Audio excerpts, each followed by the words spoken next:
नमस्कार दोस्तों, मैं राज पांडे। आप देख रहे हैं आरसीएन टुडे। आइए जान लेते हैं अभी की बड़ी खबर, मुख्य समाचार के बारे में। वीडियो को पूरा देखने के पहले वीडियो को लाइक शेयर करना मत भूलें। वीडियो पसंद आए तभी लाइक करें। अगर आपको वीडियो पसंद नहीं है तो वीडियो को डिसलाइक कर दें। लेकिन वीडियो को ओपन करने के बाद आपका कर्तव्य बनता है कि वीडियो को लाइक या डिसलाइक ज़रूर करें, जिससे मुझे मोटिवेशन मिले, मैं आपको ऑथेंटिक जानकारी दूँ। वीडियो बहुत पसंद आए तभी चैनल को सब्सक्राइब करें, अन्यथा चैनल को सब्सक्राइब ना करें। जब भी चैनल को सब्सक्राइब करें तो बेल आइकन दबाएं, ऑल पर सेलेक्ट करें, जिससे हमारे वीडियो का नोटिफिकेशन आप तक सबसे पहले पहुंच जाए, वीडियो को आप सबसे पहले देख पाए। आज मैं बात करूंगा उत्तर प्रदेश की भर्तियों के बारे में, बिहार की भर्तियों के बारे में और राजस्थान की भर्तियों के बारे में। जो भी खबर दूंगा ईमानदारी से सही और सटीक दूंगा। समाचार पत्र में आपसे संबंधित कई खबरें छपी हुई हैं, जिसके संबंध में आपको जानकारी होना आवश्यक है। लेकिन समाचार पत्र में हर एक बात सही नहीं होती है। मेरा कर्तव्य है आपको समझाना और आपका कर्तव्य है मेरी बातों को सुनना। जो बताऊंगा उसे सुनिएगा और समय का इंतजार करिएगा। जो बताऊंगा वही होगा। पहली खबर है उत्तर प्रदेश में भ्रष्टाचार को लेकर। भर्तियों में भ्रष्टाचार हो रहा है या नहीं और सरकार के दावे कितने सही हैं, आज इसी पर चर्चा करूंगा। पहली खबर यही होगी। संस्कृत विद्यालयों में संविदा शिक्षकों की नियुक्ति में धांधली। आपको मालूम होगा 69,000 शिक्षक भर्ती में धांधली के आरोप लगे, 68,500 शिक्षक भर्ती में धांधली के आरोप लगे, जूनियर शिक्षक भर्ती में धांधली के आरोप लगे, टीजीटी पीजीटी भर्ती में धांधली के आरोप लगे।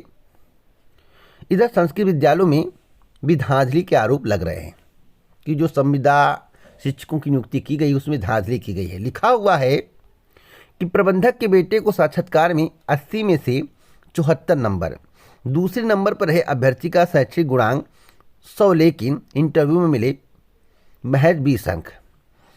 तो आप बताइए, यह प्रबंधक का बेटा था, 80 में 74 पा गया, तो ईमानदारी से हुआ होगा। अगर ईमानदारी से हुआ है तो इनका इंटरव्यू एक बार होना चाहिए, इनसे कई सवाल पूछे जाने चाहिए। इसी प्रकार से आप लोगों ने सुना होगा कि जूनियर शिक्षक भर्ती में यूपी टेट फेल, सी टेट फेल, बीटीसी फेल, साथ साथ पेट फेल, लेकिन जूनियर शिक्षक भर्ती में 150 में 145 नंबर कैसे आया, आप लोग बताइए। और इन्हीं का नहीं, इनके परिवार का भी 139 आया, इनके दोस्तों का भी 125 प्लस है।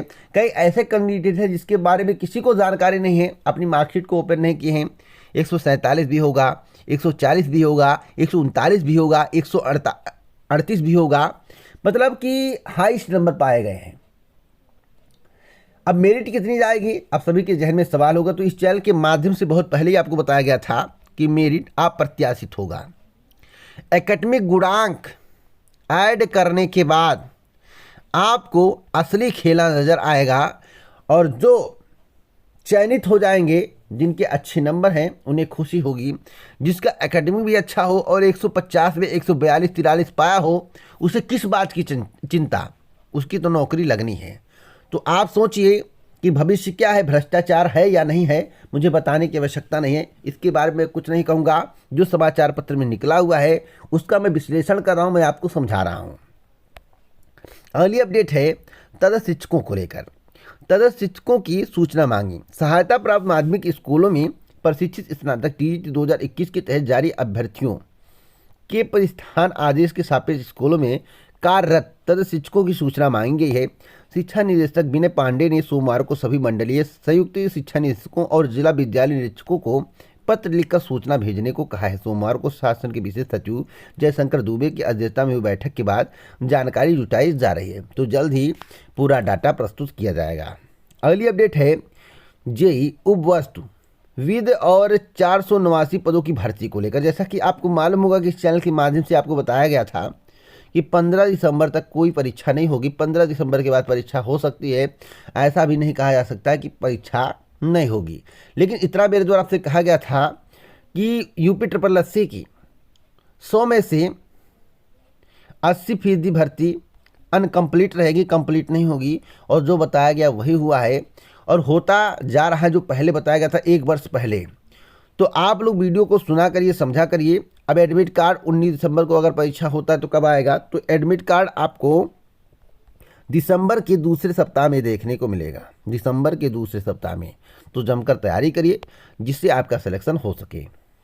अगली अपडेट है जेई भर्ती में 2890 सफल घोषित। कर्मचारी चयन आयोग ने जूनियर इंजीनियर मैकेनिकल व इलेक्ट्रिकल भर्ती 2019 के पेपर 2 का परिणाम मंगलवार को घोषित कर दिया। कुल 1150 पदों के लिए 2890 अभ्यर्थी सिविल और 358 मैकेनिकल के लिए चयनित किए गए हैं। तो यहाँ पर देखिए 2532 सिविल, 358 मैकेनिकल व इलेक्ट्रिकल के लिए अभिलेख सत्यापन के लिए सफल घोषित किया गया है। यहाँ पर देखिए साफ साफ लिखा हुआ है सभी अभ्यर्थियों के अंक एसएससी की वेबसाइट पर 30 नवंबर 2021 को अपलोड किए जाएंगे, जिसे अभ्यर्थी 19 दिसंबर 2021 तक रजिस्ट्रेशन और नंबर पासवर्ड से देख सकेंगे। यहाँ पर देखिए नंबर पासवर्ड से देख सकेंगे, माफ़ी चाहता हूँ गलती हो गया, यहाँ पर रजिस्ट्रेशन नंबर और पासवर्ड से देख सकेंगे। तो फिलहाल आप लोग अगर चयनित हैं तो आगे की प्रक्रिया में सम्मिलित होने जा रहे हैं। अगली अपडेट है राजस्थान की, जोधपुर की खबर है। राजस्थान शिक्षक पात्रता परीक्षा 2021 यानी कि रीट लेवल 1 से बीएड अभ्यर्थियों को भर्ती प्रक्रिया से बाहर करने की मांग का मामले में जोधपुर हाईकोर्ट में मुख्य न्यायाधीश की खंडपीठ में हुई सुनवाई। राज्य सरकार की ओर से महाधिवक्ता MS सिंघवी ने रखा पक्ष, समय अभाव के कारण अधूरी रही सुनवाई। आज 10:30 बजे से सुनवाई शुरू होगी। तो अब तक की सबसे बड़ी खबर है, अब देखना होगा कि बीएड अभ्यर्थी रीट लेवल 1 की परीक्षा में रह सकते या नहीं, या तो कोर्ट के निर्भर करता है, कोर्ट के सुनवाई के ऊपर निर्भर करता है। कोर्ट जो आर्डर देगा वही सर्वमान्य होगा। अगली अपडेट है पॉलीटेक्निक को लेकर। पॉलीटेक्निक में दाखिला ले चुके छात्रों को 29 तक कराना होगा नामांकन। तो पूरी जानकारी यहाँ पर दी गई है, 12 बजे तक करना होगा नामांकन, यानी कि 29 नवंबर 2021 रात 12 बजे तक नामांकन कर दें, वरना आप नामांकन नहीं कर पाएंगे। और यहाँ पर देखिए लिखा हुआ कि 25 तक विद्यार्थियों को करनी है अपनी संस्थान में रिपोर्ट। तो दाखिले के लिए विशेष 10वें चरण की काउंसलिंग का अलॉटमेंट परिणाम जारी कर दिया गया है। इसमें 5033 विद्यार्थियों ने पंजीकरण कराया था। इनमें से 3741 विद्यार्थियों को सीट अलॉटमेंट किया गया है। संयुक्त पुलिस परीक्षा परिषद के प्रभारी सचिव राम रतन ने बताया कि 25 नवंबर 2021 तक छात्रों को अलॉट किए गए संस्थान में जाकर वेरिफिकेशन कराना है और ऑनलाइन फीस जमा करानी है। अगली अपडेट है क्रिप्टो करेंसी को लेकर। बिटकॉइन के बारे में आप लोगों को मालूम होगा, क्रिप्टो करेंसी के बारे में आप लोगों को मालूम होगा।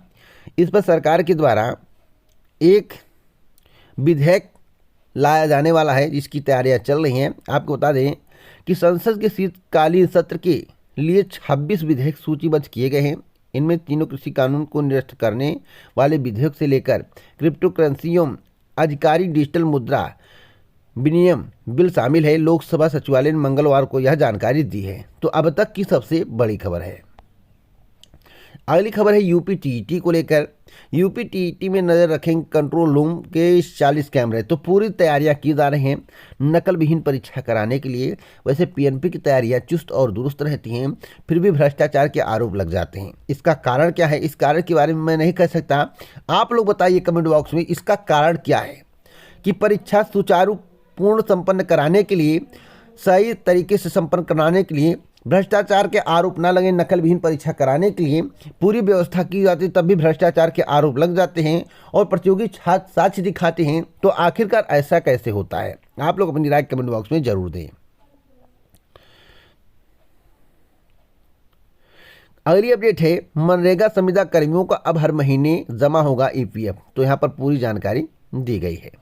अगली अपडेट है कि पिछली सरकारों के समय पिछले दरवाजे से हुई 2.5 लाख भर्ती प्रक्रिया 370 समाप्त होने के बाद जम्मू कश्मीर में आई पारदर्शिता। तो फिलहाल जम्मू कश्मीर में पारदर्शिता की बात छोड़िए, इनको इसका डाटा कैसे मिला कि पिछले दरवाजे से 2.5 लाख भर्तियां की गई हैं, इसका डाटा मंत्री जी को कैसे मिला। वित्त मंत्री निर्मला सीतारमण को इसका डाटा कैसे मिला कि 2.5 लाख भर्तियां पिछले दरवाजे से की गई हैं, इसके बारे में इन्हें खुलकर सबके सामने बोलना चाहिए कि यहाँ से डाटा प्राप्त हुआ है। अगली अपडेट है क्रिप्टो करेंसी को लेकर। निजी क्रिप्टो करेंसी पर लगेगा प्रतिबंध, जिसके संबंध में तैयारियां की जा रही। 29 तारीख को इसके संबंध में संसद में चर्चा होने जा रही है। अगली अपडेट है टीईटी को लेकर। टीईटी को लेकर दुष्प्रचार करने वालों के खिलाफ होगा मुकदमा दर्ज। जैसा कि आपको मालूम होगा कि जूनियर हाई स्कूल शिक्षक भर्ती में भ्रष्टाचार के आरोप लगे और आप लोगों ने कहा कि पेपर आउट हुआ, कई केंद्रों पर हंगामा हुआ। उसके बाद आज के समाचार पत्र में यह खबर आपको देखने को मिल रहा है, टीईटी को लेकर दुष्प्रचार करने वालों के खिलाफ होगा मुकदमा। तो 28 नवंबर 2021 को प्रस्तावित राज्य शिक्षक पात्रता परीक्षा को लेकर सोशल मीडिया पर दुष्प्रचार करने वालों के खिलाफ मुकदमा दर्ज कराई जाएगी। आपको बताना चाहता हूं, अगर आप दुष्प्रचार करते हैं, बेसिक शिक्षा विभाग के प्रमुख सचिव दीपक कुमार ने इस संबंध में पुलिस महानिदेशक को पत्र लिखा है। इसमें डीजीपी को नकलविहीन और शांतिपूर्ण परीक्षा कराने के लिए पुख्ता इंतजाम करने का आग्रह किया गया है।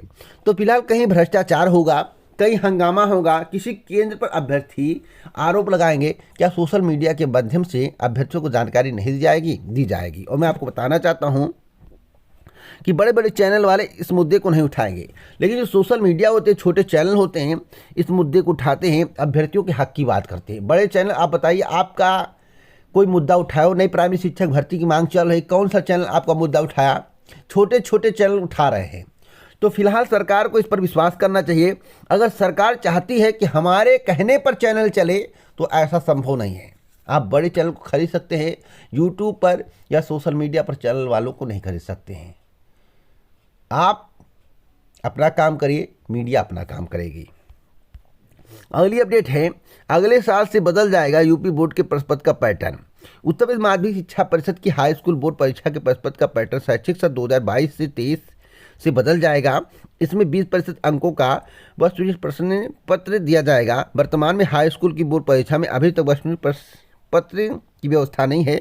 प्रत्येक विषय के सभी प्रश्नों का विस्तृत उत्तर देना होता है। राष्ट्रीय शिक्षा नीति 2022 के तहत बोर्ड परीक्षा 2023 से वस्तुनिष्ठ प्रश्न पत्र देने की तैयारी है। इसका जवाब ओएमआर शीट पर देना होगा। बोर्ड ने 9वीं कक्षा की अर्धवार्षिक परीक्षा में इसका प्रयोग शुरू किया है।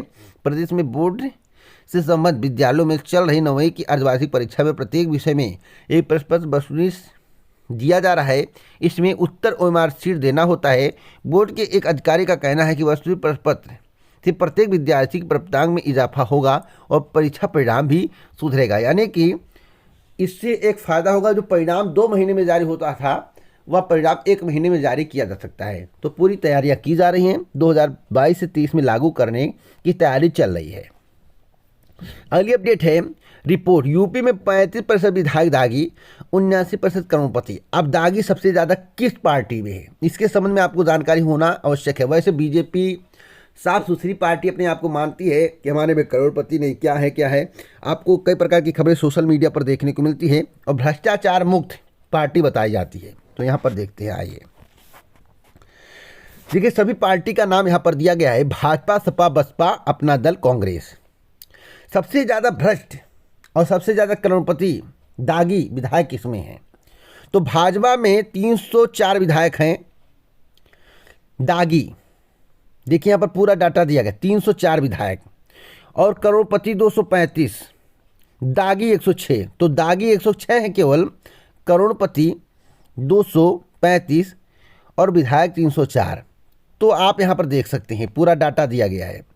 सपा में कितने हैं, जबकि सपा को भ्रष्टाचार पार्टी बताया जाता है, तो आप देख लीजिए, 49 विधायक, करोड़पति मात्र 42 और बीजेपी में 235, दागी बीजेपी में 106 और सपा में 18। आप सोचिए सबसे बेटर कौन है। उसके बाद बसपा तीसरे नंबर पर आती है, विधायक 16, करोड़पति 15 और दागी 5। अपना दल 9, जो कि अपना दल बीजेपी में शामिल है, करोड़पति जो है 7 हैं और दागी 4 हैं। कांग्रेस में विधायक 7, करोड़पति 5, दागी 1। तो आप आकलन कर सकते हैं, मुझे बताने की आवश्यकता नहीं है। अगर मैं आपको बताऊंगा तो आप मेरी बातों को समझेंगे नहीं। और अंधभक्तों से मैं कहना चाहता हूं, किसी पार्टी के अंधभक्त हों, चाहे सपा को बसपा को हो, तो इसको सुन लीजिए और ध्यान से देख लीजिए। जो मैं आपको बता रहा हूं पूर्णतः सत्य है। आज के समाचार पत्रों में दागी और करोड़पति विधायकों के बारे में जानकारी दी गई है। अगली अपडेट है कि पुलिस भर्ती परीक्षा में फर्जीवाड़ा 3 गिरफ्तार, एसटीएफ की गोरखपुर इकाई ने किया पर्दाफाश। तो इसी के कारण परीक्षा में मेरिट हाई जाती है। जो आप कहते हैं कि मेरिट बहुत हाई चली गई, अप्रत्याशित हो गया, इन्हीं सब के कारण मेरिट हाई जाती है। अगली अपडेट है आरओ परीक्षा के प्रश्न पत्र जारी कर दिए गए हैं। 337 पदों पर भर्ती के लिए 5.5 लाख दावेदार। 5 दिसंबर को 22 जिलों में होगी प्रारंभिक परीक्षा। कुछ लोगों का एक सवाल था, क्या परीक्षा स्थगित होगी? तो मेरे द्वारा बताया गया था कि जिसकी परीक्षा पहले निर्धारित की गई, परीक्षा तिथि की घोषणा पहले की गई, वह परीक्षा किसी भी कीमत पर स्थगित नहीं होगी, क्योंकि उसी दिन एएसआई की परीक्षा है। तो परीक्षा निर्धारित तिथि पर होगी। एडमिट कार्ड भी जारी कर दिया है। अब आपको घबराने की आवश्यकता नहीं है। जिस परीक्षा में आप प्रतिभाग करना चाहते हैं उस परीक्षा में आप प्रतिभाग कर सकते हैं। चाहे आप एसआई में प्रतिभाग करिए, चाहे आप आरओ की परीक्षा में प्रतिभाग करिए। अगली अपडेट है दरोगा भर्ती परीक्षा को लेकर। दरोगा भर्ती परीक्षा में धांधली करने वाले गिरोह का पर्दाफाश। 15-15 लाख रुपए में ठेका लिया जाता था। जो 15-15 लाख रुपए में ठेका लिया जाता था, एक का नहीं कई का। कुछ तो पकड़े गए, कुछ नहीं पकड़े गए। धीरे धीरे करके पकड़े जाएंगे। जब इनसे पूछताछ होगी तो इनका तार बहुत बड़ा लंबा होगा, बहुत लंबा होगा।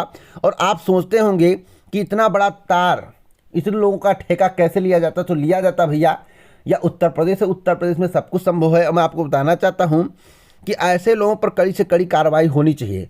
और जो हाई मेरिट जाती है, अप्रत्याशित मेरिट जाती है, और इस चैनल के माध्यम से बताया गया है कि दरोगा भर्ती की परीक्षा जो हो रही है उसका मेरिट अप्रत्याशित होगा, आपकी सोच से इतर होगा, तो आप देखिएगा कि मेरिट हाई चली जाएगी, क्योंकि इतने धांधली करने वाले पकड़े जा रहे हैं।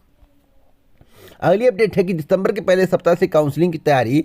बीएचयू प्रवेश परीक्षा परिणाम जारी होने के बाद छात्रों को तिथि का इंतजार। अगली अपडेट है शिक्षक भर्ती के अभ्यर्थियों ने घेरा विधान भवन। पुलिस ने बलपूर्वक बसों से भेजा इको गार्डन। दिन भर हंगामा, प्रदर्शनकारियों और पुलिस में हुई झड़प। तो मैं आपको बताना चाहता हूं कि 69,000 शिक्षक भर्ती में आरक्षण घोटाले का आरोप आरक्षित वर्ग के अभ्यर्थियों के द्वारा लगाया गया। साथ साथ 69,000 शिक्षक भर्ती में 68,500 शिक्षक भर्ती के जो रिक्त पद है उसे जोड़ने की मांग की जा रही है। तो देखना होगा कि धरना सफल हुआ, उसके बाद सरकार पर इसका कितना असर पड़ता है या तो समय बताएगा। फिलहाल अभी तक सरकार के द्वारा इसके संबंध में कोई निर्णय नहीं लिया गया है, ना कोई जवाब दिया गया है। अगली अपडेट है कि ओडा आइडिया ने काल दरों में 20 से 25% की वृद्धि कर दी है। अब जो आपका होगा डाटा दर और जो आपका होगा वैलिडिटी, उसमें भी परिवर्तन देखने को मिलेगा। साथ साथ जो पैसे थे, जैसे 199 रुपये का डाटा था, पैक था, 199 से बढ़कर 219 हो सकता है। तो इस प्रकार से जो है आपको वृद्धि देखने को मिलेगी। आप जो पैक छुड़वाते थे उसमें आपको वृद्धि देखने को मिलेगी। तो महंगाई कितनी हुई है? 20 से 25%। अगली अपडेट है कि 2020 में सीटेट करने वालों का भी चयन। तो यह भ्रष्टाचार नहीं है तो क्या है? वर्ष 2019 में जो शिक्षक बहाली शुरू हुई उसमें 2020 में सीटेट रिजल्ट पाने वाले अभ्यर्थी भी न केवल शामिल हो गए बल्कि उनका चयन भी हो गया। शिक्षक नियोजन में इन कारनामे के सामने आने के बाद बहाली में चल रहा खेल और फर्जीवाड़ा सामने आए। मामला सामने आने के बाद अब भी अभ्यर्थियों के टेट व सीटेट सर्टिफिकेट अलग से खंगाले जा रहे हैं। यही नहीं, ऑप्शन विषय के आधार पर भी अभ्यर्थियों की बहाली में शामिल होने का खुलासा हुआ है। तो भ्रष्टाचार जमकर हुआ है। मुजफ्फरपुर की खबर है, जैसा कि आप अपने स्क्रीन पर देख रहे हैं। तो अगर आपको इसी प्रकार की ऑथेंटिक जानकारी चाहिए, आप हमसे जुड़ना चाहते हैं तो बेहिचक जुड़िए। चैनल को सब्सक्राइब कर बेल आइकन दबाएं, ऑल पर सेट करें, जिससे हमारे वीडियो का नोटिफिकेशन आप तक सबसे पहले पहुंच जाए, वीडियो को आप सबसे पहले देख पाए। जय हिंद, भारत, नमस्कार।